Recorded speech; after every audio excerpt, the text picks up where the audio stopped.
साथ क्लास को शेयर भी कर दीजिए कि किसी की क्लास जो है वो मिस ना हो पाए और सभी इस क्लास का लाभ उठा पाएँ। ठीक है ना? सभी को मेरी आवाज़ जो है वो क्लियर आ रही है? किसी भी प्रकार की कोई समस्या तो नहीं आवाज़ को लेकर, वीडियो की क्वालिटी को लेकर? अगर हो तो पहले ही बता दीजिए कि हम तुरंत ही क्या करें, इस पर विचार कर लें। ठीक है, तो दोस्तों स्टार्ट करते हैं आज के सेशन को और देखते हैं आज का क्या है मोटिवेशनल कोड। तो आज का मोटिवेशनल कोड जो है दोस्तों वो आपके स्क्रीन पर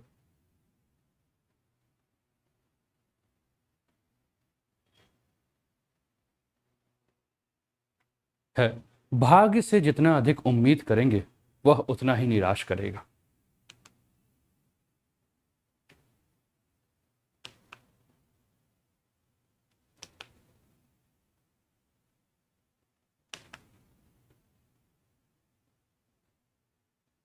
भाग्य से जितना अधिक उम्मीद करेंगे वह उतना ही निराश करेगा। और कर्म में विश्वास रखो, आपको अपनी अपेक्षाओं से सदैव अधिक मिलेगा। यानी कि पूरा अगर इस मोटिवेशनल कोड की अगर हम बात करें तो ये मोटिवेशनल कोड जो है वो आपको कर्म के प्रति आगे बढ़ने की बात कर रहा है। ये आपको कर्म के प्रति यानी कि कर्मवान बनाने की बात कर रहा है, ना कि भाग्यवान। भाग्य के भरोसे बैठे रहेंगे, वो सुना है ना आपने film Manjhi the mountain man में, कि भगवान भी हमारे इस भरोसे बैठा होगा कि ये कभी उठकर कार्य करेगा, है ना? तो मैं भी आपसे कहता हूं कि भगवान भी आपके भरोसे बैठे हों और आप भगवान के भरोसे बैठे हों तो काम कैसे आगे बढ़ेगा? दोनों को मिलकर काम करना पड़ेगा। उनका आशीर्वाद होगा और आपका कर्म होगा तो सफलता जो है वो आपको जरूर मिलेगी। तो भाग्य से जितना अधिक उम्मीद करेंगे वह उतना ही निराश करेगा। और कर्म में विश्वास रखो, आपको आप अपनी अपेक्षाओं से सदैव अधिक मिलेगा। ये है आज का मोटिवेशनल कोड। चलिए स्टार्ट करते हैं आज के सेशन को और देखते हैं कि क्या है आज के सेशन में। तब तक आप जो है अपने फ्रेंड्स के साथ क्लासेस को शेयर भी करते रहिए। दोस्तों मेरा नाम अनूप उपाध्याय, मैं आपका मेंटर और कोच हूँ सिविल सर्विसेज एग्जाम के लिए। More than 6 year teaching experience हो चुका मुझे। Geography, environment and ecology, current affairs, expert in exam planning and strategy, mentor 20,000 plus student और सिलेक्शन 300 प्लस स्टूडेंट।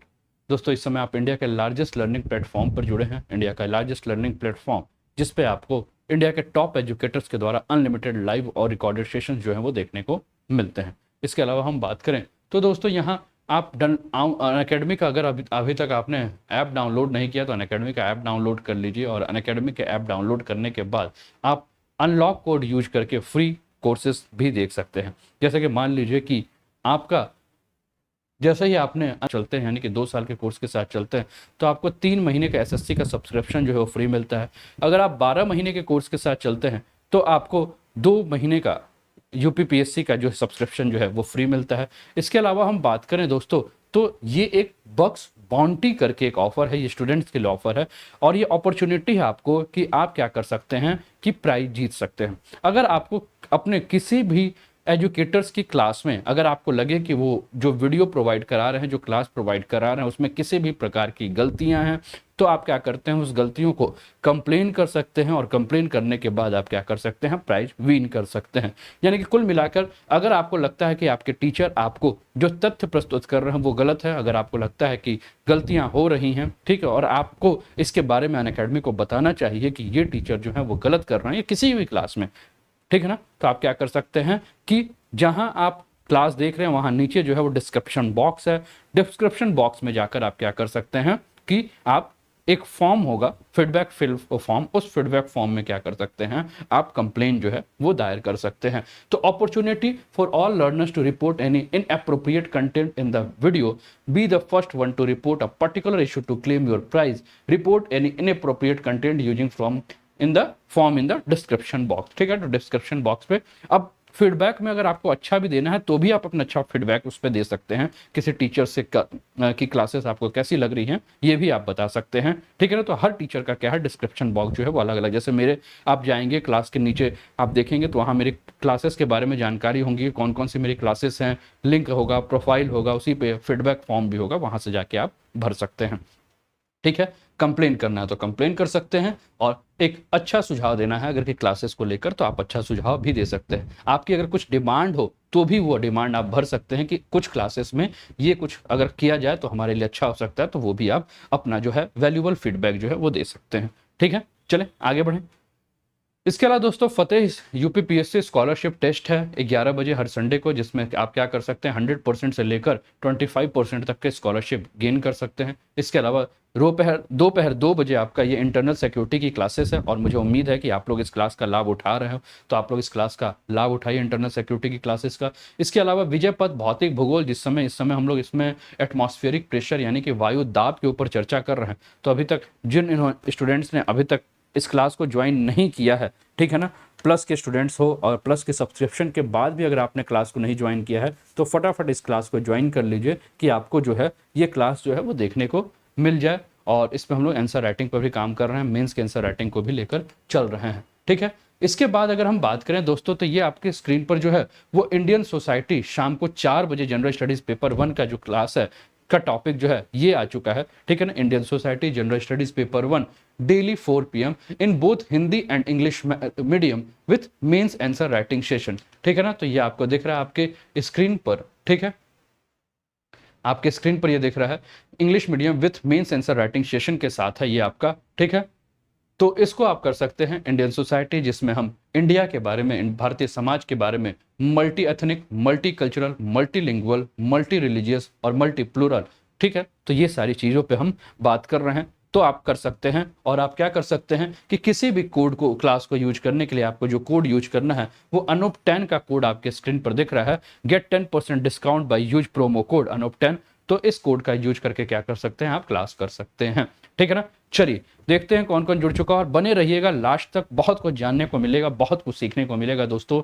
और ये जानना और ये सीखना ही तो है जो आपको आपके जीवन में आगे लेकर चलेगा, आपके सपने को साकार करेगा। और मैं अभी भी कह रहा हूं, विश्वास मान लीजिए, अपने जीवन का बहुमूल्य जो साल है वो मुझे 1 साल आप दे के देखिए, और मैं विश्वास दिलाता हूं कि आप अपने आप को कहीं पहले की तुलना में अच्छा पाओगे। जो स्टूडेंट मेरे साथ लगभग 6 महीने, 8 महीने या साल भर से जुड़े हुए हैं, वो अपने परफॉर्मेंस को चेक कर सकते हैं। अगर आप 1 साल पीछे और अभी में देखेंगे तो आपको कितना बदलाव महसूस हो गया होगा, कितनी जानकारी आपको हो गई होगी, इस चीज़ को आप मानिए, ठीक है। बस मेरे साथ लगे रहिए दोस्तों, जितना आप मेहनत करोगे मैं विश्वास दिलाता हूं उससे दुगुना मैं मेहनत करूंगा, 3 गुना मेहनत करूंगा, 4 गुना मेहनत करूंगा। लेकिन कृपया करके आप कहीं भी आलस मत करना, क्योंकि अगर आप आलस करोगे तो मेरे अंदर से जो मेरी पॉजिटिविटी है, मेरा जो मोटिवेशन है, वो कहीं ना कहीं कमजोर पड़ जाएगा। तो कृपया करके साथ बने रहिए, और साथ बनकर क्या कीजिए, अपने सपने को साकार कीजिए। प्रीति पोयम, देवेश सिंह,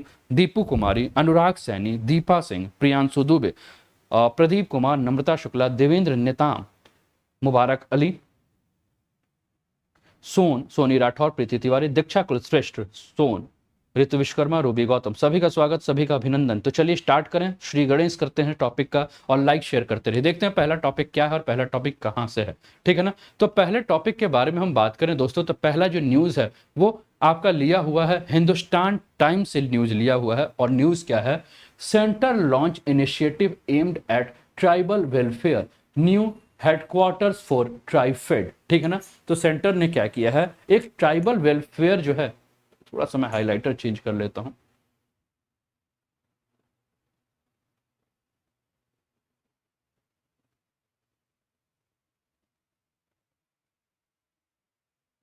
क्या दिक्कत आ रहा है,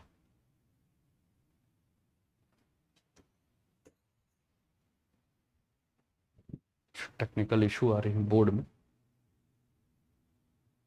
बोर्ड हैंग हो जा रहा है।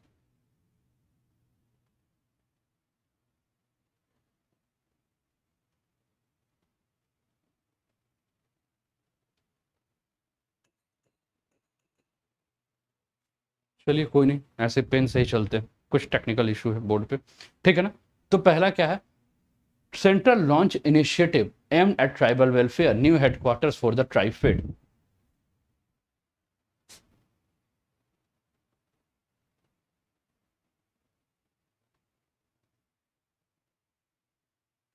पता नहीं क्या, ठीक है।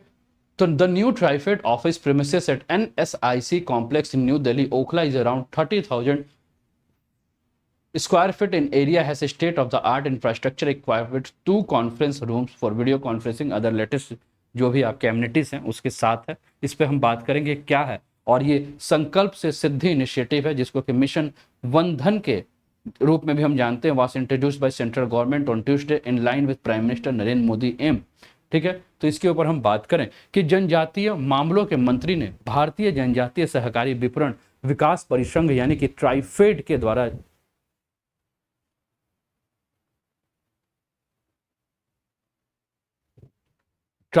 द्वारा जारी संकल्प से सिद्धि मिशन वन धन के तहत क्या है, विभिन्न पहलुओं पर समीक्षा करने की बात की है। ठीक है ना, तो centre launches initiative aim at the tribal welfare, कहां, new headquarters for the TRIFED का नया हेडक्वार्टर बनाया है और उस पर इसके बारे में जो है ये बात की जा रही है। आइए देखते हैं और न्यूज में क्या है। ट्राइफेड के बारे में हम जानकारी लें कि सबसे पहले ये ट्राइफेड है क्या। ठीक है ना, तो ट्राइफेड के बारे में अगर हम देखें दोस्तों, तो ट्राइफेड क्या है आपका, ट्राइफेड का गठन जो है वो 1987 में जनजातीय कार्य मंत्रालय के तत्वाधान में राष्ट्रीय नोडल एजेंसी के रूप में किया गया था। किसके रूप में, राष्ट्रीय नोडल एजेंसी के रूप में ट्राइफेड का गठन 1987 में किया था। इसका उद्देश्य क्या था, इसका उद्देश्य जनजाति लोगों के सामाजिक आर्थिक विकास, आर्थिक कल्याण को बढ़ावा देना, ज्ञान उपकरण और सूचना के साथ जनजाति लोगों का सशक्तिकरण एवं क्षमता निर्माण करना। ये मुख्य रूप से दो कार्य करता है। पहला काम क्या है, लघु वन उपज यानी कि माइनर फॉरेस्ट रिसोर्स, जिसको कि आप शॉर्ट फॉर्म में MFP कहते हैं, और दूसरा काम क्या है, खुदरा विपणन का विकास यानी कि रिटेल मार्केटिंग एंड डेवलपमेंट। ठीक है ना, तो दो काम है जो कि ट्राइफेड के पास है और ट्राइफेड क्या कर रहा है, इन दो कामों को लेकर कर रहा है। लघु वन उपज यानी कि वन के अंतर्गत आने वाले जो छोटे छोटे वन उपज है, जैसे कि शहद हो गया, जैसे कि जड़ी बूटियां हो गई, जैसे कि रेशम का उत्पादन हो गया, ऐसे करके और भी जो है उसके ऊपर हम चर्चा करेंगे, देखेंगे। ठीक है, तो आगे हम चलते हैं, इसके ऊपर आगे हम चर्चा करते हैं इस पे टॉपिक पे। ठीक है, तो अगला देखें इस टॉपिक पे कि संकल्प से सिद्धि क्या है। संकल्प से सिद्धि, न्यू इंडिया संकल्प से सिद्धि बदलाव की ओर जो है वो क्या है। तो संकल्प से सिद्धि के बारे में अगर हम बात कर रहे हैं दोस्तों, तो संकल्प के सिद्धि जो है वो पहल है जिसे मिशन वन धन के रूप में जाना जाता है, और ये केंद्र सरकार के द्वारा भारत की आदिवासी आबादी के लिए एक स्थायी आजीविका सुनिश्चित करने के प्रधानमंत्री के उद्देश्य के अनुरूप 2021 में जो है इसे प्रस्तुत किया गया। ठीक है ना, इस मिशन के माध्यम से ट्राइफेड का जो उद्देश्य है वो क्या है, विभिन्न मंत्रालय विभागों की योजनाओं का अभिसरण के माध्यम से अपने संचालन का विस्तार करना और विभिन्न आदिवासी विकास कार्यक्रमों को मिशन मोड पर लॉन्च करना। तो आपके स्क्रीन पर ये न्यू इंडिया संकल्प से सिद्धि बदलाव की ओर जो है वो दिख रहा है। अब ये है आपका major and minor products in forest के बारे में बात कर रहे हैं। तो हमने कहा कि कुछ उदाहरण हम देख सकते हैं, जैसे कि आपको यहाँ दिख रहा होगा। ठीक है ना, कि जितने भी आपके जैसे बम्बू मैट आपको दिख रहे हैं,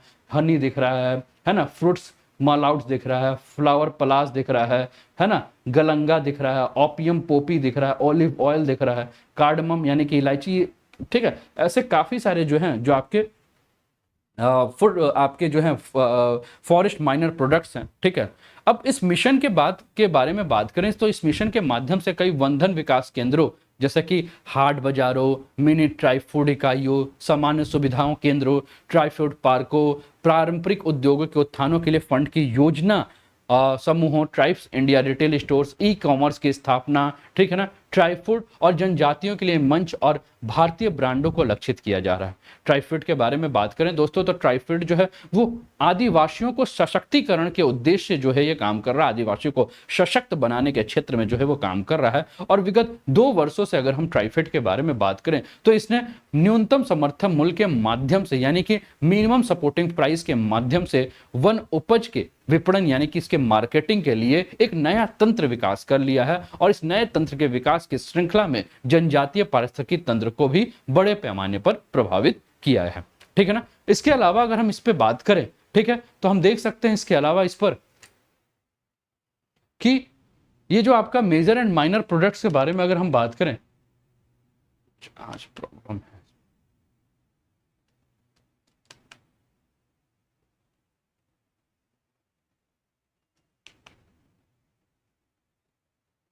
आज कुछ टेक्निकल इशू हो रहा है बार बार। ठीक है, तो इसके बारे में अगर हम बात कर रहे हैं तो ऐसे कठिन परिस्थितियों के दौरान ट्राइफेड ने क्या किया है कि आदिवासी, जैसे कि हम बात करें इस समय कोरोना काल के बारे में भी हम देखें, तो इस जैसे विपरीत परिस्थितियों में ट्राइफेड ने भी क्या किया है कि आदिवासी की जो लोग हैं, जो जनजाति लोग हैं, उनकी अर्थव्यवस्था में लगभग अगर हम देखें तो 3,000 करोड़ की सरकारी राहत राशि के रूप में सहायता भी प्रदान की गई है, ठीक है ना। और major and minor products, food products को क्या किया है, एक नया मार्केट जो है वो प्रदान किया है। वन धन आदिवासी स्टार्टअप्स की अगर हम बात करें तो इस योजना का एक घटक है जो कि आदिवासी संग्रहकर्ताओं और वनवासियों एवं घर में रहने वाले आदिवासी कारीगरों के लिए क्या करता है, रोजगार सृजन का एक स्रोत जो बन के उभरा हुआ है, ठीक है। इसके बाद हम बात करें कि ट्राइफेड से क्या क्या जुड़ा हुआ है, कौन कौन से पहल जो है वो ट्राइफेड से जुड़े हुए हैं, तो सबसे पहला है वन धन विकास योजना, ठीक है ना। तो वन धन विकास योजना के बारे में अगर हम बात करें तो वन धन योजना को लघु वन उपज हेतु न्यूनतम समर्थन मूल्य के एक घटक के रूप में 2018 में जो है वो शुरू किया गया था। इसके बाद अगर इस पर हम चर्चा करें तो आपका क्या है कि यह जनजातीय संग्रहकर्ताओं हेतु आजीविका सृजन को लक्षित करता है और उन्हें उद्यमों के स्थानांतरित करने के लिए भी क्या करता है, एक पहल के रूप में काम करता है, ठीक है ना।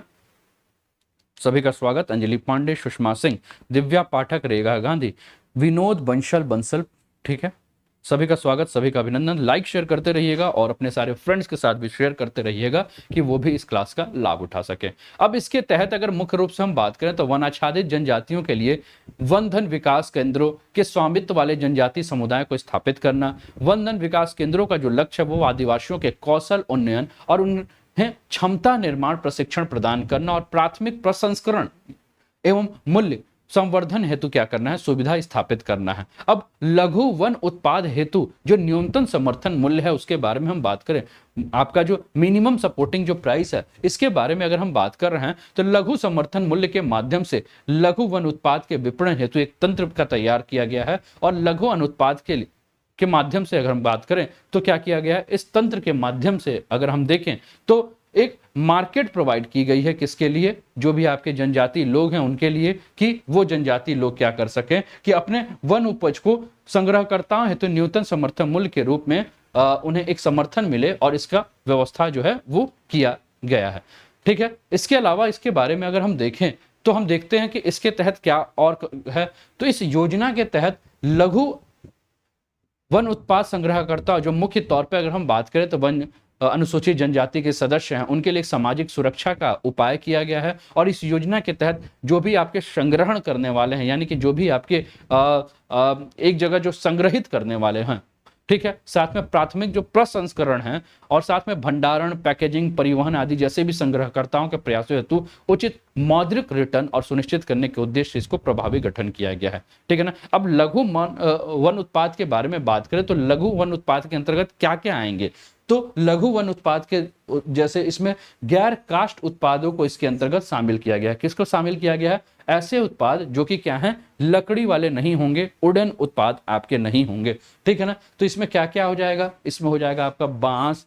बेर, चारा, पत्तियां, गम, वैक्स, डाई, रेजिन, कई प्रकार के खाद्य पदार्थ जैसे कि मेवा, जंगली फल, शहद, लाख, रेशम, ठीक है ना। लाख जैसे जानते हैं कि लाख की चूड़ियां बनती हैं, लड़कियां जानती होंगी, है ना। तो ये सब जो है आपके इसके अंतर्गत जो है वो आपके शामिल है, ठीक है ना। सभी को क्लियर है, किसी भी प्रकार की कोई समस्या तो नहीं, सभी को क्लास क्लियर है ना, कोई समस्या तो नहीं किसी को, ठीक है। चले आगे बढ़ें। इसके अलावा अगर हम बात करें दोस्तों,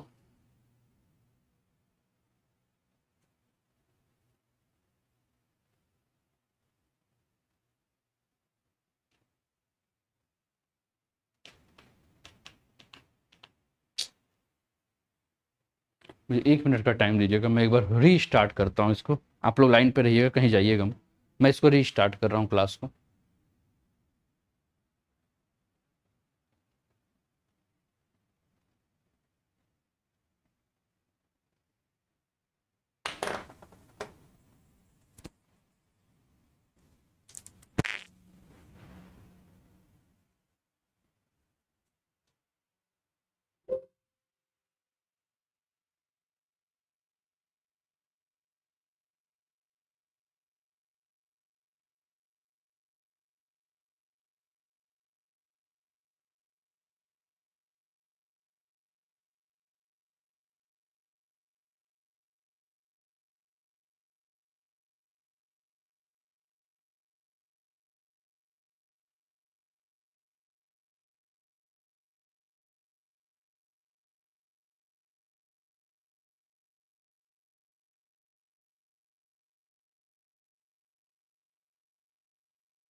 क्लियर है?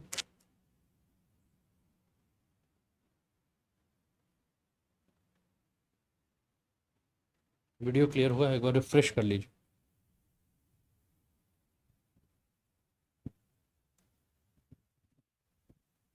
आवाज आ रही है?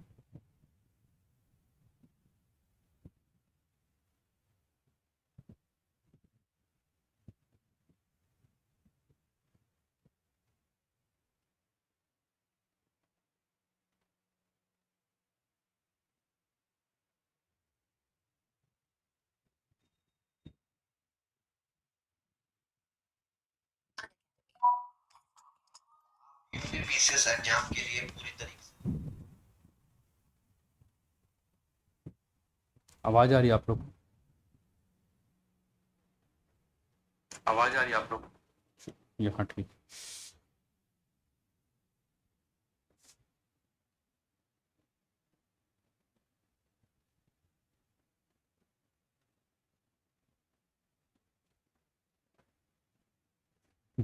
बहुत दिन बाद कोई डिसलाइक करने वाला है। भैया गलती से किया होगा तो हटा देना, और जानबूझ के किया होगा तो फिर कोई बात ही नहीं।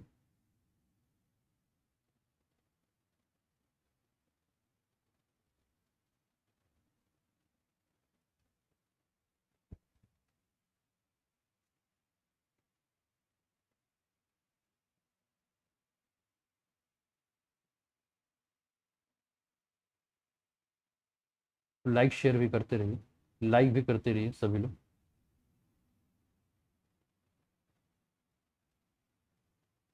ठीक है, चले आगे बढ़े। तो हम ट्रैक फॉर ट्राइब्स के बारे में हम बात कर रहे थे। ट्रैक्स फॉर ट्राइब्स क्या है? ठीक है, ट्रैक्स फॉर ट्राइब्स के ऊपर हम बात कर रहे थे। देखो सारा सही से काम कर रहा है, बोर्ड में है दिक्कत, इसके लिए कंप्लेन करना पड़ेगा क्लास के बाद। हाँ चलिए, काम कर रहा है लेकिन हल्की सी स्लो है। ठीक है, तो ट्रैक फॉर ट्राइब्स के बारे में बात कर रहे हैं। तो ट्रैक्स फॉर ट्राइबल्स का मतलब क्या है? आदिवासियों के लिए तकनीकी कार्यक्रम का उद्देश्य क्या की गई थी? प्रधानमंत्री वनधन योजना की शुरुआत की गई थी। अब प्रधानमंत्री वनधन योजना जो है, जिसके तहत नामांकित जो भी आपके वन उपज हैं, उनके संग्रहताओं को उनके क्षमता निर्माण और उद्यमिता कौशल संवर्धन के लिए 5 करोड़ जनजातीय कर्मियों को लाभ पहुंचाना था। और यह कार्यक्रम गुणवत्ता प्रमाण पत्रों और विपणन योग्य उत्पादों के साथ व्यवसाय संचालन को सक्षम बनाकर जनजातीय उद्यमियों को उच्च सफलता दर प्राप्त करना था। अब ट्राई फेड का आपने योजना तो सुना, लेकिन एक नया टर्म आप सुन रहे होंगे, और ये टर्म क्या है? ट्राई फूड योजना। क्या टर्म है? ट्राई फूड योजना। तो ये क्या है ट्राई फूड योजना? इस पर हम बात करें कि ट्राई फूड योजना क्या है। तो इस योजना को अगस्त 2020 में लॉन्च किया गया था, और ये लघु वन उत्पाद के मूल्य वर्धन को बढ़ाता है। ट्राईफेड और ट्राईफूड में कंफ्यूजन मत होना, ट्राईफेड और ट्राईफूड। तो ट्राईफूड स्कीम क्या है? अगस्त 2020 में लॉन्च किया गया था, और ये लघु वन उत्पाद के मूल्य वर्धन को बढ़ाता है, जिसमें ट्राईफूड पार्क लघु वन उत्पाद के साथ साथ उस क्षेत्र के जनजातीय लोगों के द्वारा एकत्र किए गए खाद्यान्नों को प्रसंस्कृत करके, ठीक है ना, खाद्य पदार्थों को एकत्रित करने और पदार्थों का उत्पादन करना और उन्हें एकत्रित करने के बारे में संबंधित है, उसको प्रसंस्कृत करने की आवश्यकता है। ठीक है, तो वनधन योजना जीवन स्तर में सुधार के जरिए जनजातीय समुदाय का सशक्तिकरण, ठीक है ना। ये आपको नरेंद्र सिंह तोमर जो हैं वो दिख रहे होंगे ऊपर, नरेंद्र मोदी जी, 2 नरेंद्र हैं, ठीक है ना, आपको दिख रहे हैं। ठीक है, चलिए आगे बढ़ते हैं। इसके अलावा इसमें बात करें तो गांव एवं डिजिटल कनेक्ट पहल की गई। तो गांव एवं डिजिटल कनेक्ट पहल क्या था? तो इस पहल की शुरुआत यह सुनिश्चित करने के लिए की गई थी कि मौजूदा योजनाओं और पहल को आदिवासियों तक पहुंचाना है और या अथवा नहीं। और इसके तहत ट्राइफाइड के क्षेत्रीय अधिकारियों ने देश भर में उल्लेखनीय जनजातीय आबादी वाले चिन्हित गांवों का दौरा किया था और विभिन्न कार्यक्रम और पहलों के कार्यान्वयन का पर्यवेक्षण भी किया था। ठीक है, तो ये आपका था पहला न्यूज जो कि आपके स्क्रीन पर था। अब हम दूसरे न्यूज पे आ जाते हैं, और दूसरा न्यूज जो है वो आपका कहाँ है? गोवा से संबंधित है। द इंडियन एक्सप्रेस से लिया हुआ न्यूज है, आपके स्क्रीन पर दिख रहा होगा, द इंडियन एक्सप्रेस से लिया हुआ न्यूज है। Goa leader of opposition to move resolution for changes to anti defection law. Congress had sought the disqualification of 10 of its MLA who defected to the BJP in 2019 after the Speaker of the Legislative Assembly dismissed the petition. The issue is now under contest before the High Court of Bombay at Goa. ठीक है ना। तो ये गोवा विधानसभा में विपक्ष नेता दल बदल विरोधी यानी कि एंटी डिफेक्शन लॉ से जुड़े विभिन्न मुद्दों के समाधान हेतु केंद्र सरकार को सिफारिश करने के लिए एक गैर सरकारी सदस्य के प्रस्ताव को पेश करने के लिए तैयार हुए हैं, ठीक है ना। तो ये न्यूज है आपकी स्क्रीन पर। चलिए हम बात करते हैं एंटी डिफेक्शन लॉ, दल बदल कानून, ठीक है ना। तो आपको याद है काफी बार इस पर हम लोगों ने चर्चा भी किया है दल बदल कानून के ऊपर कि क्या है आपका दल बदल कानून, ठीक है ना। तो इस पर आपका चर्चा भी हुआ है। तो दल बदल कानून के बारे में हम जाने कि दल बदल कानून क्या है। तो 10वीं अनुसूची के अंतर्गत अगर हम देखें तो दल बदल कानून के बारे में उल्लेख है, जिसे कि दल बदल विरोधी कानून के नाम से भी जानते हैं। और 1985 में इसे 52वें संविधान संशोधन के माध्यम से पारित किया गया था। कौन सा संशोधन था? 52nd अमेंडमेंट था। और यह किसी अन्य राजनीतिक दल में दल बदल के आधार पर निर्वाचित सदस्यों की अयोग्यता के प्रावधान को निर्धारित करता है। और दल बदल विरोधी कानून के तहत अयोग्यता के आधार पर क्या किया जा सकता है कि आपका कि इसके आधार पर क्या क्या किया जा सकता है। तो शेड्यूल क्या था आपका? 52वां संविधान संशोधन था और शेड्यूल क्या था? 10, ठीक है ना। 10वीं अनुसूची के अंतर्गत इसके ऊपर चर्चा की गई थी। तो इसके अंतर्गत अगर हम बात करें तो यदि एक निर्वाचित सदस्य स्वेच्छा से किसी राजनीतिक दल की सदस्यता को छोड़ देता है और यदि पूर्व अनुमति प्राप्त किए बिना अपने राजनीतिक दल या ऐसा करने के लिए अधिकृत किसी व्यक्ति द्वारा जारी किसी निर्देश के विपरीत सदन में मतदान करता है या मतदान से दूर रहता है, तो इसे क्या किया जाता है? अयोग्य घोषित कर दिया जाता है। उसकी अयोग्यता के लिए पूर्व शर्त के रूप में ऐसी घटना के 15 दिन के भीतर उसकी पार्टी या अधिकृत व्यक्ति के द्वारा मतदान से मना नहीं किया जाना चाहिए। और ये इमेज भी आपके स्क्रीन पर दिख रहा होगा, छुटका बड़ा या बड़का छोटा, ठीक, ये एक कार्टून है जो कि आपके स्क्रीन पर दिख रहा है, ठीक है ना। इसके अलावा अगर हम बात करें तो यदि कोई निर्दलीय निर्वाचित सदस्य किसी राजनीतिक दल में शामिल हो जाता है, ठीक है। दूसरा, किस किस आधार पर? यदि 6 महीने की समाप्ति के बाद कोई मनोनीत सदस्य किसी राजनीतिक दल में शामिल हो जाता है, ठीक है। इसके अलावा अगर हम बात करें इस पर तो 1985, ठीक है ना, 1985 की बात करें तो 1985 के अधिनियम के अनुसार एक राजनीतिक दल के निर्वाचित सदस्यों के 1/3 सदस्यों के द्वारा दल बदल को विलय माना जाएगा, ना कि दल बदल माना जाएगा। मान लीजिए कोई पार्टी है, ठीक है ना, उस पार्टी के अगर 1/3 सदस्य, 1/3 सदस्य जो हैं वो अगर पार्टी छोड़कर किसी दूसरे पार्टी में चले जाते हैं तो उसे क्या माना जाएगा? उसे पार्टी का विलय माना जाएगा। दूसरे पार्टी जिसमें जाके जुड़ जाएं, इसे दल बदल नहीं माना जाएगा। तो ये भी आपको ध्यान रखना है। लेकिन 91 संविधान संशोधन अधिनियम 2003 में इसे क्या कर दिया गया था? बदल दिया गया था। और दल बदल विरोधी कानून में एक राजनीतिक दल को किसी अन्य राजनीतिक दल में या उसके साथ विलय करने की अनुमति दी गई और उसके लिए कहा गया कि कम से कम 1/3 की जगह पर 2/3 सदस्य अगर किसी पार्टी में जाते हैं तब उसको विलय माना जाएगा, तब उसको दल बदल नहीं माना जाएगा। इस प्रकार अगर हम देखें तो अयोग्य सदस्य उसी सदन की एक सीट के लिए किसी भी राजनीतिक दल के लिए चुनाव लड़ सकता है।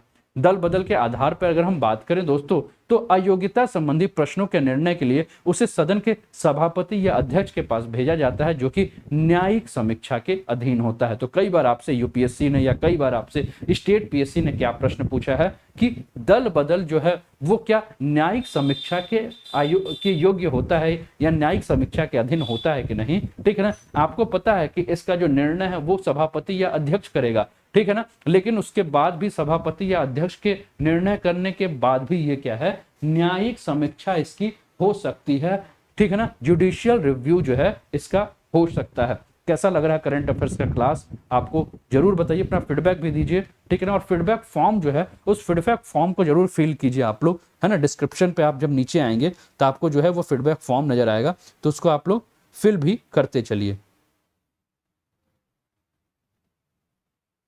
ठीक है ना। आई होप कि you all are enjoying this session. उम्मीद करूं कि आप सभी लोग जो है वो सेशन को एंजॉय कर रहे हैं, ठीक है। अरे 2 डिसलाइक ठीक है, कौन है भैया? ठीक है, 2 डिसलाइक पड़ चुके हैं, काफ़ी दिन बाद जो है वो डिसलाइक मिले हैं, ठीक है। तो इसमें तो ये भी हो सकता है कि डिसलाइक मिले हैं, तो अब जो होगा जिसको नहीं पसंद वो फीडबैक फॉर्म में क्या करेगा? बढ़िया सा बवाल लिख के आएगा ठीक है, चलिए आगे बढ़ते हैं, ठीक है, आगे देखते हैं। इसके अलावा हम बात करें इस पे तो दल विरोधी कानून संबंधी जो मुद्दे हैं उस मुद्दों के ऊपर अगर हम चर्चा करें तो ये क्या है? प्रतिनिधि लोकतंत्र को कमजोर करना, दल बदल विरोधी कानून के लागू होने के पश्चात सांसद या विधायक को पार्टी के निर्देशों का पूर्ण रूप से पालन करना होता है। ठीक है ना, बात समझ रहे हैं कि जो निर्देश होगा पार्टी का उसे क्या करना होगा, पालन करना होगा। यह उन्हें किसी और मुद्दे पर अपने निर्णय के अनुरूप अगर हम बात करें तो वोट देने की स्वतंत्रता नहीं देता है, जिससे प्रतिनिधि लोकतंत्र को कमजोर करे। विधायिका को कमजोर करना, एक निर्वाचित विधायक या सांसद की मुख्य भूमिका नीति, विधेयक, बिल और बजट की जांच करना है और निर्णय लेना है। ठीक है ना, इसके अलावा अगर हम बात करें इस पर, तो इसके विपरीत सांसद किसी भी वोट का समर्थन या विरोध करने के लिए पार्टी के समर्थन में सिर्फ एक संख्या बनकर ही क्या हो जाता है, वो रह जाता है। अगर हम दल बदल विरोध के बारे में बात करें, दल बदल विरोध कानून के बारे में अगर हम बात करें, ठीक है ना, तो इसके अलावा हम बात करें तो संसदीय लोकतंत्र को कमजोर किया जा सकता है इसके द्वारा। ठीक है ना, तो संसदीय रूप से में सरकार प्रश्नों और प्रस्तावों के माध्यम से प्रतिदिन जो जवाबदेह होती है या किसी भी समय लोकसभा के अधिकांश सदस्यों का समर्थन खो देने से उसे हटाया जा सकता है। ठीक है, तो दल बदल विरोधी कानून के चलते विधायकों को मुख्य रूप से राजनीतिक दल के प्रति क्या होता है, जवाबदेही बन सकता है उसका। ठीक है ना, और इस श्रृंखला को तोड़ा गया। इस प्रकार दल बदल विरोधी कानून जो है वो संसदीय लोकतंत्र की अवधारणा के काफी खिलाफ भी काम कर रहा है। मान लीजिए कि मैं एक पार्टी का एग्जाम्पल ले लूं और उस पार्टी में अगर आप समझ रहे हैं कि मान लीजिए उसका कोई नेता है, कोई विधायक है, वो विचारधारा से सहमत नहीं, उसको लगता है कि पार्टी हाईकमान जो है वो कुछ गलत कर रही है। ठीक है, लेकिन वो पार्टी में है इसलिए उसे क्या है कि उस पार्टी के खिलाफ कुछ बोल नहीं सकता है। ठीक है ना, उसको लगता है कि पार्टी कह रही है कि आप इसे वोट दो, और उसको लगता है कि नहीं, ये उसके अपने जो स्वाभिमान है या उसका जो अपना आत्मसम्मान है उसके खिलाफ, और उसे वोट नहीं देना चाहिए, लेकिन फिर भी क्या है कि उसको देना पड़ेगा। तो कुल मिला के अगर हम बात करें तो ये जो संसदीय लोकतंत्र है उसको क्या कर रहा है, वो कमजोर कर रहा है। क्यों? क्योंकि संसदीय लोकतंत्र के बारे में अगर हम बात करें, लोकतंत्र के बारे में अगर बात करें तो जनता के द्वारा चुना हुआ, तो जनता अपना प्रतिनिधि भेज रहा है, और जनता के द्वारा जो भेजा हुआ प्रतिनिधि जो है वो क्या कर रहा है कि जनता के हिसाब से काम ना करके क्या कर रहा है, पार्टी के हिसाब से काम कर रहा है, और पार्टी के हिसाब से काम कर रहा है। तो कुल मिलाकर अगर हम बात करें तो लोकतंत्र जो है वो आपका कमजोर तो पड़ ही गया। दूसरा हम क्या देखते हैं, अध्यक्ष की जो विवादास्पद भूमिका है। ठीक है, अब अध्यक्ष के बारे में हम बात करें तो अध्यक्ष कौन होता है? अध्यक्ष वो होता है जो कि सत्ताधारी दल का नेता है। जैसे कि मैं गोवा का अगर एग्जांपल लूं तो गोवा में हमने क्या देखा, गोवा में किसकी सरकार है? भाजपा की सरकार है। 10 विधायक जो है वो किस पार्टी से अलग हुए हैं? कांग्रेस से अलग हुए हैं। ठीक है, अब कांग्रेस ने क्या किया, इसके खिलाफ जो है वो विधानसभा अध्यक्ष को कंप्लेन किया। विधानसभा अध्यक्ष जो है वो किस पार्टी के होंगे? भाजपा के होंगे, क्योंकि हम ज्यादातर क्या देखेंगे कि क्या होंगे, सत्ताधारी दल के जो नेता हैं वही अध्यक्ष हैं। ठीक है, तो सत्ताधारी दल के जो नेता हैं वो अध्यक्ष हैं, तो अगर उनसे कहा जाएगा कि आप अयोग्य घोषित कीजिए तो वो क्या करेंगे, अयोग्य घोषित करने में देरी करेंगे। तो इस हिसाब से भी हम देखेंगे कि अध्यक्ष का जो पद है वो पद किस में आ गया, विवाद की श्रेणी में आ गया।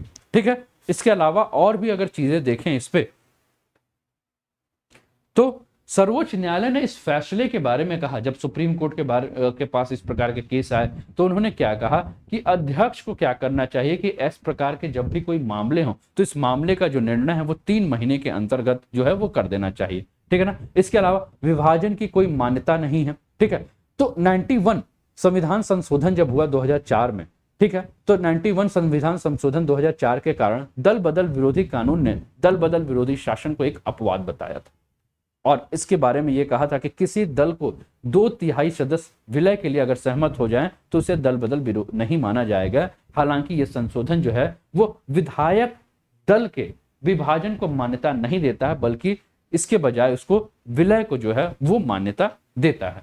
ठीक है, इसके अलावा अगर हम बात करें, देखिए यहाँ पार्टियां आप देख रहे होंगे, एक तरफ नीतीश बाबू आपको नजर आ रहे होंगे, ठीक है, दूसरी तरफ आपको लालू जी नजर आ रहे होंगे। तो ऐसे कुछ कार्टून में लेकर आप लोग के लिए लेकर आया था कि आप लोग कार्टून के माध्यम से भी जो है वो समझ रहे होंगे।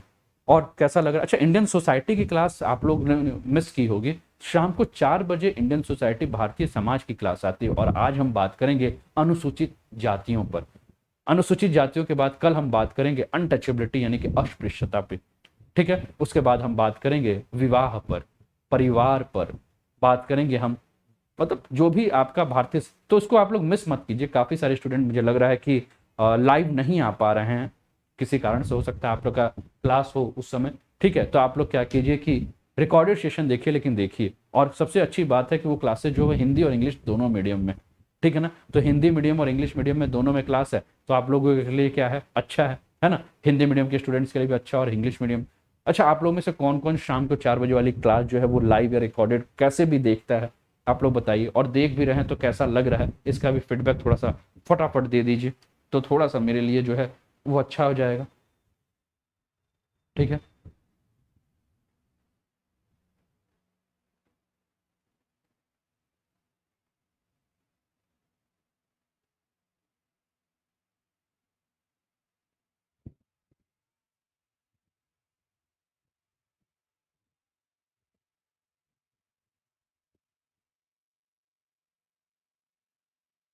ठीक है ना। विनोद प्रसाद, गुड मॉर्निंग जी। ठीक है, तो सबको ही मुझे लग रहा है कि देख ही रहे होंगे। ठीक है, तो हम इस पे आ जाते हैं। अब प्रस्तावित जो परिवर्तन था उसके ऊपर हम बात करें तो एक विकल्प यह है कि ऐसे मामलों में सीधे उच्च न्यायालय या सर्वोच्च न्यायालय को एक स्पष्ट निर्णय हेतु भेजा जाए, जो कि 60 दिनों की अवधि के भीतर दिया जाना चाहिए। दूसरा विकल्प यह है कि अगर किसी पार्टी या पार्टी के नेतृत्व के संबंध में कोई मतभेद है तो इसे इस्तीफा देना और लोगों का जनादेश का अधिकार हो। ठीक है ना।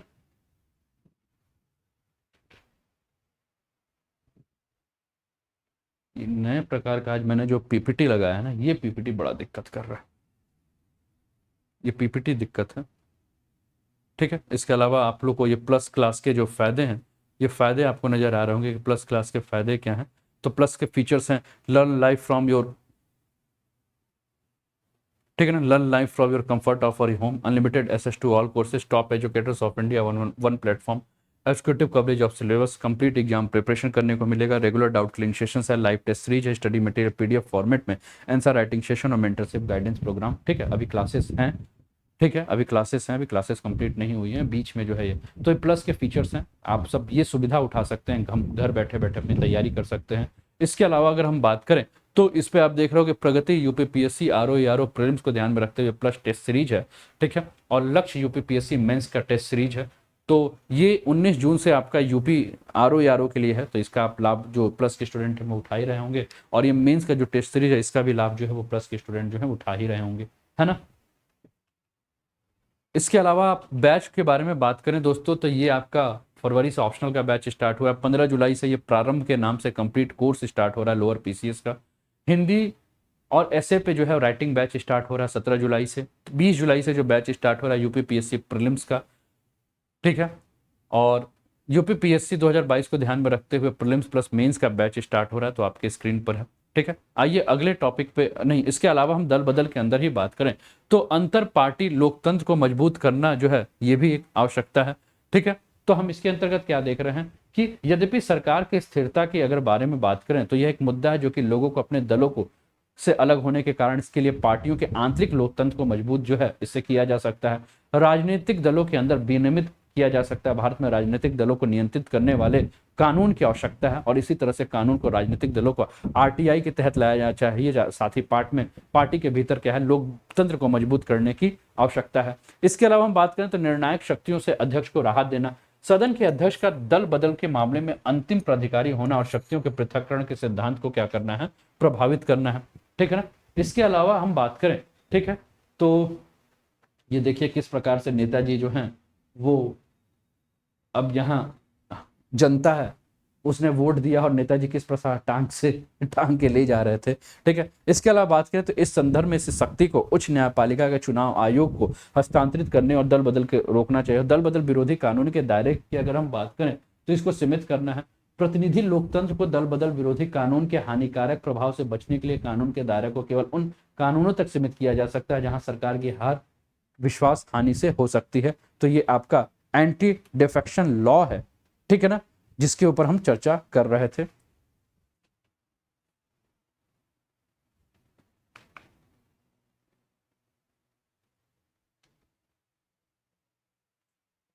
अगला न्यूज है दोस्तों, न्यूज है Shri Mansukh Mandaviya holds review meeting for making India Atmanirbhar in fertilisers. ठीक है ना, तो फर्टिलाइजर के क्षेत्र में आत्मनिर्भर बनाने के लिए जो है, ठीक है, और ये आपका पीआईबी का न्यूज है। Shri Mansukh Mandaviya holds review meeting for making India Atmanirbhar in fertiliser.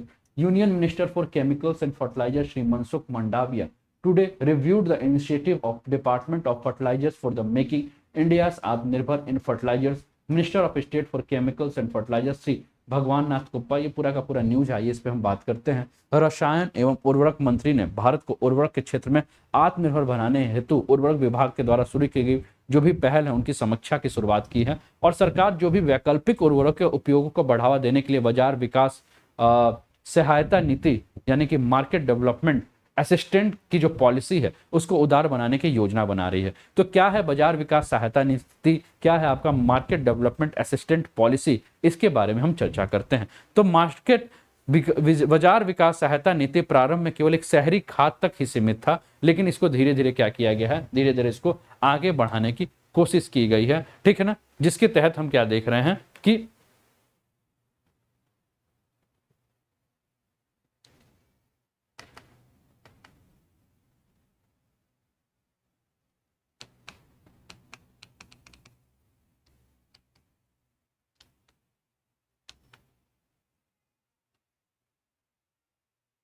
ठीक है ना, तो जिसके तहत हम क्या देख रहे हैं कि लंबे समय से इस नीति में विस्तार, जिसमें जैविक कचरे जैसे कि बायोगैस, हरी खाद, ग्रामीण क्षेत्रों की जैविक खाद, ठोस तरल घोल आदि को शामिल करने की मांग की गई है और विस्तार पूर्णतः स्वच्छ भारत मिशन के अभियान के पूरक के रूप में है। सरकारी पहल और योजनाएं क्या क्या हुई हैं, तो सबसे पहले हम देख रहे हैं कि नीम कोटेड यूरिया का प्रयोग के ऊपर बात किया जा रहा है, जिसमें उर्वरक विभाग ने सभी घरेलू उत्पादों में 100% जो है यूरिया का जो उत्पादन है वो नीम कोटेड यूरिया के रूप में अनिवार्य कर दिया गया है। नीम कोटेड यूरिया के उपयोग के लाभ क्या हैं, तो क्या क्या लाभ हैं, तो सबसे पहला मृदा में सुधार हो सकता है। दूसरा हम देखेंगे तो पौधे संरक्षण रसायनों के उपयोग में कमी। तीसरा कीट और रोग के हमलों में कमी हो सकता है। धान, गन्ना, मक्का, सोयाबीन, अरहर, लाल चने आदि की उपज में वृद्धि होगी।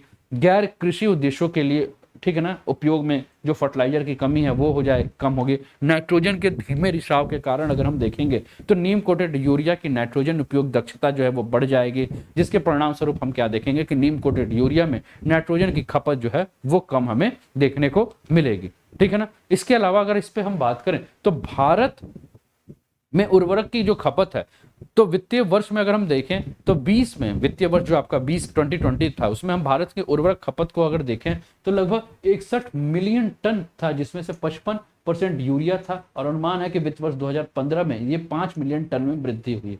तो 5 वर्षों में हम क्या देख रहे हैं कि लगभग 5 मिलियन टन जो है वो यूरिया का प्रयोग जो है वो भारत में बढ़ गया है, ठीक है ना। गैर यूरिया जिसमें आपका एमओपी, डैप आता है, किस्मों की लागत अधिक होती है और कई किसान वास्तव में जरूरत से ज्यादा यूरिया का जो है वो उपयोग करते हैं। सरकार ने यूरिया की खपत को कम करने के लिए कई उपाय किए हैं, जिसमें गैर कृषि उपयोग हेतु यूरिया के अवैध प्रयोग को कम करना, नीम कोटेड यूरिया की शुरुआत करना, जैविक और शून्य बजट खेती को बढ़ावा देना। और वर्तमान में अगर हम देखें तो उर्वरक उत्पादन के लिए लगभग 42 से 45 टन और आयात में लगभग 15 मिलियन टन जो है वो बढ़ोतरी की गई है। इसके अलावा अगर हम बात करें तो नई जो यूरिया नीति आई है, न्यू यूरिया पॉलिसी 2015 जो आई है, इस नई नीति का जो उद्देश्य वो क्या है, स्वदेशी यूरिया उत्पादन को क्या करना है, अधिकतम करना है। यूरिया इकाई में ऊर्जा दक्षता को बढ़ाना है। भारत सरकार के सब्सिडी के बोझ को युक्ति संगत बनाया है।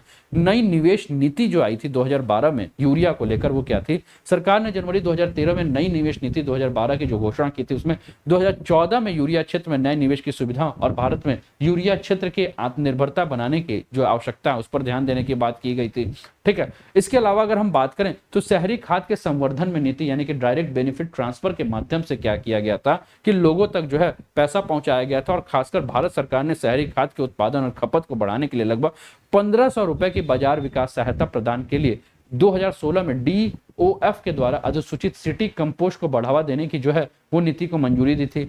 बिक्री की मात्रा को बढ़ाने के लिए शहरी खाद का जो विपणन करने इच्छुक जो भी खाद निर्माता थे उनको सीधे किसानों को आपका शहरी खाद बेचने की अनुमति दी गई थी। और शहरी खाद विपणन के लिए उर्वरक कंपनियां क्या कर रही थी, उर्वरकों के लिए प्रत्यक्ष डायरेक्ट टू बेनिफिट ट्रांसफर यानी कि प्रत्यक्ष लाभ अंतरण के अंतर्गत कार्य कर रही थी। इसके अलावा अगर हम देखें तो उर्वरक क्षेत्र में अंतरिक्ष प्रौद्योगिकी का उपयोग किया गया, जैसे DOF ने भारतीय वैज्ञानिक सर्वेक्षण और परमाणु खनिज निदेशालय के सहयोग से इसरो के राष्ट्रीय रिमोट सेंसिंग सेंटर के द्वारा परावर्तन स्पेक्ट्रोस्कोपी और पृथ्वी अवलोकन डेटा का उपयोग करके चट्टानी फॉस्फोट के संसाधन का मानचित्रण पर 3 वर्ष का प्रारंभिक जो है वो अध्ययन शुरू किया। पोषक तत्व आधारित सब्सिडी योजना की शुरुआत की गई, ठीक है ना। तो डीओएफ के द्वारा अप्रैल 2010 में इसे लागू किया गया था और इस योजना के अंतर्गत अगर हम बात करें तो वार्षिक आधार पर तय की गई सब्सिडी की एक निश्चित राशि सब्सिडी वाले फॉस्फेटिक और पोटाशिक उर्वरकों के प्रत्येक ग्रेड के उसके पोषक सामग्री के आधार पर प्रदान की गई। इसका उद्देश्य उर्वरकों को संतुलित उपयोग सुनिश्चित करना, कृषि उत्पादकता में सुधार करना, स्वदेशी उर्वरक उद्योग के विकास को बढ़ाना और साथ में सब्सिडी के बोझ को क्या करना है, कम करना था। ठीक है ना। इसके अलावा हम बात कर रहे हैं किसके ऊपर, हम बात कर रहे हैं यूरिया पर सब्सिडी के बारे में। तो केंद्र प्रत्येक संयंत्र के उत्पादन लागत के आधार पर उर्वरक जो भी निर्माता कंपनियां थे उनको यूरिया पर सब्सिडी का भुगतान करना और इकाइयों को सरकार द्वारा निर्धारित जो अधिकतम खुदरा मूल्य एमआरपी है, जो मार्जिन आपका मार्केट रिटेल प्राइस है, उस पर उर्वरक बेचने की बात की गई थी। इसके अलावा अगर हम देखें तो गैर यूरिया उर्वरकों पर सब्सिडी के बाद में जैसे कि डैफ का आप लोग यूज देखते हैं, बहुत सारे जो ग्रामीण परिवेश के जो छात्र होंगे वो डैफ का, डीएपी का यूज आप देखते होंगे, इफ्को कंपनी का बना हुआ या किसी और कंपनी का बना हुआ जो है वो डैप का प्रयोग आप देख रहे होंगे अपने आसपास। ठीक है। तो गैर यूरिया उर्वरकों पर सब्सिडी की बात करें तो एमआरपी कंपनियों के द्वारा नियंत्रित तय की गई जो भी आपके रेट है, ठीक है ना, और इस पर क्या करना है कि एक उसकी कीमत पे एक उचित जो स्तर है उस स्तर पर जो है उसको अदा करना। गैर उर्वरकों के कौन कौन से उदाहरण, जैसे कि डैप के बारे में मैंने बात किया, तो डैप क्या है आपका डाई एमोनियम फॉस्फेट, जो कि आपको ये बोरी उसकी नजर आ रही होगी। ठीक है ना। इसके अलावा म्यूरेट ऑफ पोटास जिसको कि एमओपी कहा जाता है, ये गैर यूरिया है। और सभी गैर यूरिया आधारित उर्वरकों को पोषक तत्व आधारित सब्सिडी योजना के तहत क्या किया गया, विनियमित करने की बात की गई। ठीक है ना। तो ये रहा दोस्तों आज का करंट अफेयर्स का क्लास। कैसा रहा आज का करंट अफेयर्स का क्लास जरूर बताइए। अगर आप अनअकैडमी का सब्सक्रिप्शन लेते हैं यूपीपीएससी और यूपी ट्रिपल एससी का, तो आपको UPPSC lower PCS, RO, UPSI, UP triple SC, PET, लेखपाल, बीयू, ऑप्शनल कोर्स सभी का फायदा मिलेगा। करना क्या है दोस्तों, आपको अनअकैडमी का लर्निंग ऐप डाउनलोड करना है और अनअकैडमी का लर्निंग ऐप डाउनलोड करके आपको सब्सक्रिप्शन लेना है और सब्सक्रिप्शन पे आपको 10% का ऑफ भी मिलेगा। कैसे ऑफ मिलेगा, आपको एक कोड यूज करना है। जैसे कि अगर आपको मेरी क्लासेस जो है वो पसंद आ रही हो और आपको लगता है कि मुझे अनूप सर के साथ ही चलना है और इन्हीं के साथ मुझे अपनी सफलता जो है वो सुनिश्चित करनी है, तो आप ANUP10 अनूप 10 का कोड यूज करके क्या कर सकते हैं, सब्सक्रिप्शन ले सकते हैं। बहुत सारे ऐसे स्टूडेंट हैं जिनका सब्सक्रिप्शन जो है वो एक्सपायर हो चुका है, तो वो क्या करें, नया मोबाइल नंबर और नए ईमेल आईडी के माध्यम से सब्सक्रिप्शन लें, जिससे कि आपको क्या है कि 24 महीने के सब्सक्रिप्शन पे 3 महीने का एक्स्ट्रा एसएससी का और कभी यूपीएससी का भी मिलता है, यूपीपीएससी का मिलता है। ठीक है। बीच में आपने देखा कि यूपीएससी आपका ऑप्शनल का सब्सक्रिप्शन जो है वो फ्री मिल रहा था 1 महीने का। ठीक है। और 12 महीने पे आपको 2 महीने का सब्सक्रिप्शन मिलेगा, लेकिन मोबाइल नंबर नया हो, ईमेल आईडी नया हो। ठीक है। फी के बारे में बात करें तो 1 साल का जो फी है वो 7,000 रुपए है और 24 महीने का फी जो है 8,400 है। लेकिन जैसे ही आप कोड यूज करोगे तो 6,300 और 7,560। ठीक है। बहुत कम फीस है, इससे तो ज़्यादा रूम रेंट है। और आप जान ही रहे हैं दोस्तों कि इस समय कोरोना का फिर से जो थर्ड वेव है वो फिर से आप देख ही रहे हैं, डेल्टा प्लस के बारे में बातें की जा रही हैं। अब दूसरी लहर तो देखा हमने कि कितनी खतरनाक थी, तो तीसरी आप समझ सकते हैं कि उससे भी ज़्यादा खतरनाक है। तो ऑनलाइन क्लास ही एक वो मार्ग है जिसके माध्यम से हम क्या कर सकते हैं, अपनी तैयारी को सही कर सकते हैं, अपनी तैयारी को बेहतर कर सकते हैं। ठीक है। तो आप लोग जोड़ सकते हैं। इसके अलावा 6 महीने का 5,600 है, 3 महीने का 3,500 है और 1 महीने का 1,400 है। लेकिन आप किसी भी सब्सक्रिप्शन को लेंगे अनूप 10 कोड के माध्यम से तो आपको क्या मिलेगा, 10% ऑफ मिल जाएगा। इसके अलावा यूपी और बिहार के लिए कॉम्बो ऑफर है, बिहार और यूपी के लिए। अगर आप यूपी और बिहार का प्लस का सब्सक्रिप्शन लेते हैं तो आपको वहां live classes, test series, structured courses, unlimited courses मिलेंगे।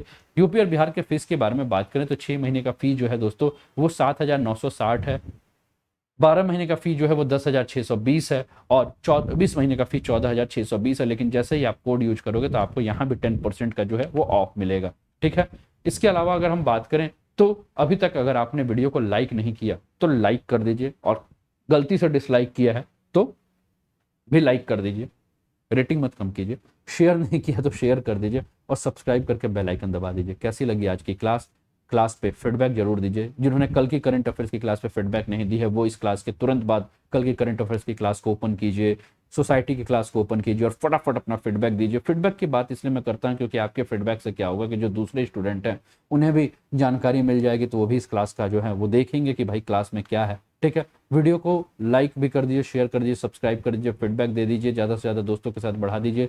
10 बजे प्लस की क्लास है, उसमें जुड़ जाइए, आइए बैठ के उसमें एटमॉस्फेयर की बातें करते हैं। 2 बजे इंटरनल सिक्योरिटी की क्लास है उसको भी किया कीजिए, शाम को 4 बजे इंडियन सोसाइटी की क्लास उसको भी किया कीजिए। कोई भी क्लास मत छोड़िए, खूब पढ़िए, खूब आगे बढ़िए, खूब आगे बढ़ते रहिए, अपने सपने को साकार कीजिए। है ना। जय हिंद, जय भारत।